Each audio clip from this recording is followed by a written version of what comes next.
Hello दोस्तों, हम आपको एक ऐसे गाने के बारे में कव्वाली के बारे में बताने जा रहे हैं जो नुसरत फतेह अली के टाइम पर बहुत फेमस हुई थी और ये बहुत ज़बरदस्त धूम मचा दी थी। जहाँ भी जाते थे लोग झूम जाते थे और हजारों की तादाद में लोग इकट्ठा हो जाते थे सुनने के लिए। ये चीज़ कहीं बजती थी तो ये इसका रिकॉर्ड बजता था, वहाँ भी भीड़ लग जाती सुनने के लिए। बहुत ज़बरदस्त ये कव्वाली थी। फिर इसको गीत में ढाला गया, फिर इसको लिखा गया, योगेश ने लिखा उसको, और रफ़ी साहब को ध्यान में रखते हुए लिखा गया। और उसके बाद रफ़ी साहब कनाडा में चले गए थे शादी में, उनके ख़ास दोस्त के बच्चों की शादी में कनाडा चले गए थे सन 1969 में। 1979 में रफ़ी साहब कनाडा चले गए थे शादी में और ये 79 में एक फिल्म बन रही थी, मंजिल। फिल्म का नाम मंजिल था।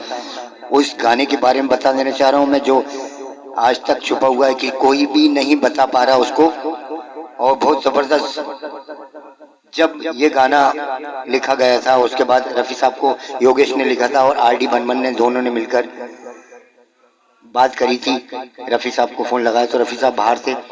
उन्होंने कहा कि इससे अच्छा, इस गाने को जितना अच्छा लिखा है मैंने उतना ही अच्छा रफ़ी साहब गा सकते हैं। लेकिन रफ़ी साहब नहीं थे वहाँ पर, कनाडा गए हुए थे। चलो, उन्होंने कहा कि अपनी फिल्म लेट हो रही है, किशोर दा से गवा लेते हैं ये गाना, किशोर दा से गवाते हैं। और उस गाने को किशोर दा ने भी गा दिया था, लेकिन फिल्म में वो गाना नहीं चल पाया, उसको हटा दिया गया था फिल्म से। और मैं इस गाने के बारे में बता रहा हूँ, योगेश ने लिखा था, R.D. बर्मन ने संगीत दिया था। फिल्म का नाम मंजिल, मंजिल फिल्म का नाम था। कोई भी कहीं भी लैपटॉप पे यूट्यूब कहीं भी कोई नहीं बता पा रहा है, इसका नाम निशान नहीं है कहीं भी। लेकिन मैं बता रहा हूँ आपको, किशोर, पहले नुसरत फतेह अली की कव्वाली थी, नुसरत फतेह अली खान ने गाया। फिर उसके बाद रफ़ी साहब के अंदाज में लिखा गया। रफ़ी साहब ने थोड़ी सी रिहर्सल भी की थी। उसके बाद रफ़ी साहब चले गए थे और उसके बाद किशोर दा से ये गाना गवाया। और एक गाना और था इसमें किशोर दा का,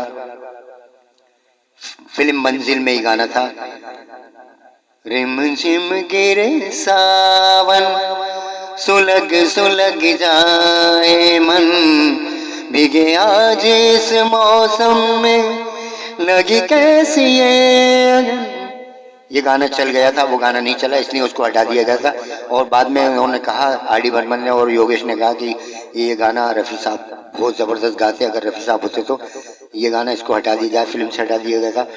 और उस गाने के बारे में फिर उसके बाद एक फिल्म बनी, दो लड़के कश्मीरी जो कश्मीर में थे और अपना म्यूज़िक देते रहते, म्यूज़िक के शौकीन थे वो।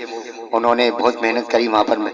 उसके बाद उन्होंने कहा कि कुछ एक गाने बनाए, म्यूज़िक बनाए। उन्होंने कहा चलो कश्मीर में कब तक रहेंगे, यहाँ से निकल के बाहर चलते हैं, बॉम्बे चलते हैं। दोनों बॉम्बे चले गए, उनके पास कम पैसे थे और ऊपर वाले से उन्होंने दुआ करी। ऊपर वाला भी इंसान की परेशानी को देखकर उसकी परेशानी को दूर कर देता है, ये इतना बड़ा करीम है ऊपर वाला। उन्होंने मुलाकात करी संगीतकार से, कुछ लोगों से मुलाकात करी और ये फिल्म बन रही थी। सैयारा फिल्म का नाम है, अभी तक मैं नहीं बता पा रहा था आपको, अब बता रहा हूँ। सैयारा फिल्म का नाम था और टाइटल सॉन्ग था फ़हीम अब्दुल्ला और अरसलान निज़ामी। फ़हीम अब्दुल्ला ने जब ये गाना गाकर सुनाया तो उन्हें बहुत मज़ा आया। उन्होंने क्या सारे गाने आप ही गाइए। रातों रात उनकी किस्मत बदल गई और बहुत ज़बरदस्त किस्मत बदली। और मैं आपको सुनाने जा रहा हूँ, पहले जो सैयारा गाया था वो सुनाने जा रहा हूँ आपको, ज़रा सी चले।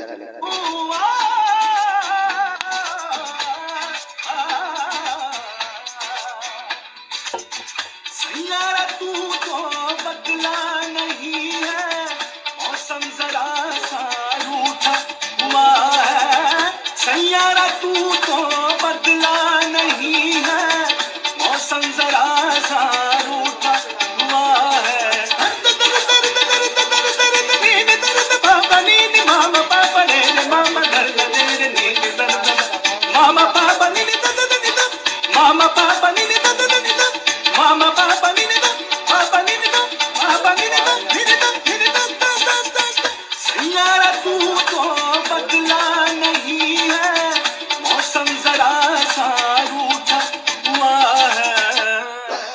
बाद राहत फतेह अली खान साहब ने भी गाई, और उसके बाद एक सिंगर ने और गाई है, उसका पता नहीं कर पा रहा मैं। एक सिंगर ने गाई, रफ़ी साहब का फोटो लगा दिया उस पर, और वो वीडियो वायरल रफ़ी साहब की वजह से हो रहा है।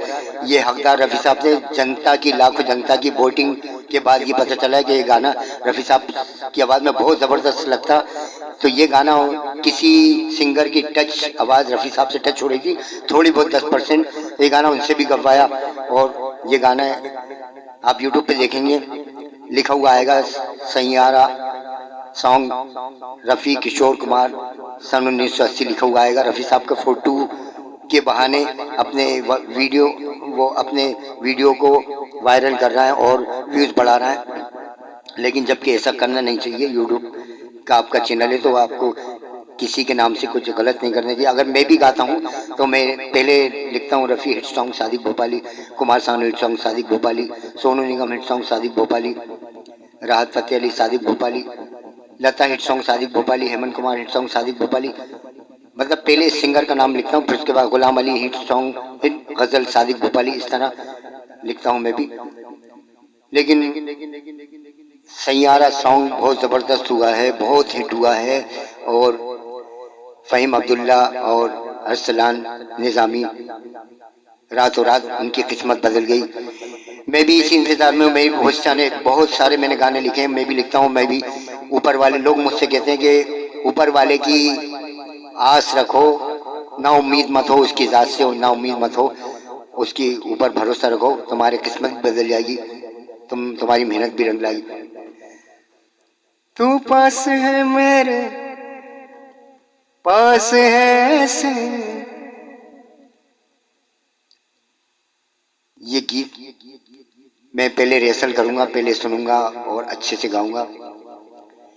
तू पास है मेरे, पास है ऐसे, मौसम जरा सा उठा, सैयारा तू तो बदला नहीं है, मौसम जरा सा रूठा हुआ है, सैयारा तू तो बदला नहीं है, मौसम जरा सा रूठा हुआ है। आप किशोर दा का भी सुनेंगे, बहुत मज़ा आएगा।